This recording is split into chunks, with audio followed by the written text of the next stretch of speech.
Three of my brothers and so many of my friends are and were wildland firefighters in New Mexico. We are so proud in New Mexico of our hotshot crews that leave our Native American pueblos and tribes and northern New Mexico towns and villages to fight fires in our national forests, both in New Mexico and across the country. Firefighters lend their shoulders, their lungs, their access to contain the blazing fires.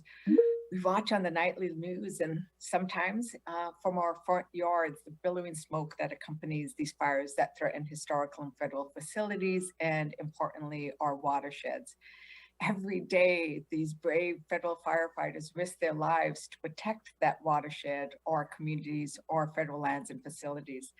That billowing smoke exposes our firefighters to stress, heat, and so many toxic substances on a daily basis when they are fighting that fire. It's simply wrong that the firefighters working for the federal government are not treated with the care and compassion as those working for states when it comes to health coverage, especially since we know that firefighters are more likely than any worker to contract lung, brain, kidney, and digestive cancers and non-Hodgkin lymphoma.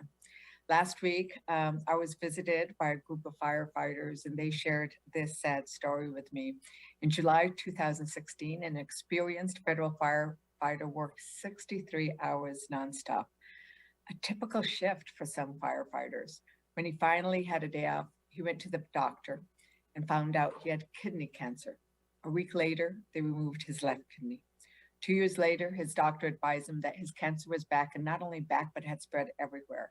So he filed the workers' comp claim since his doctors believed his cancer was due to his job, due to fighting those fires.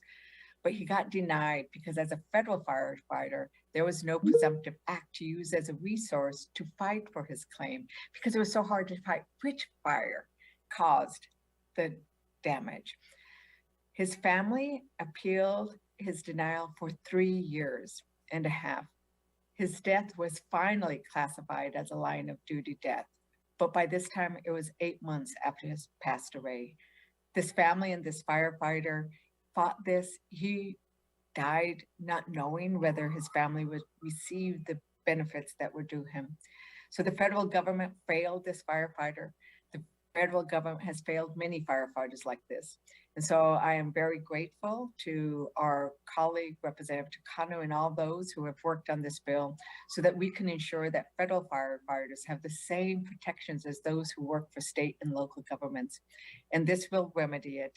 I'm very appreciative of the fact that it has a mechanism to add to the list of qualifying disease in the future as medical science evolves. We should not have to have an act of Congress when our medical sciences determine that certain cancers, certain diseases are due to the work that our federal firefighters battle for us every day. So thank you, Congressman Takano. Thank you to all those who have supported this bill. I yield back.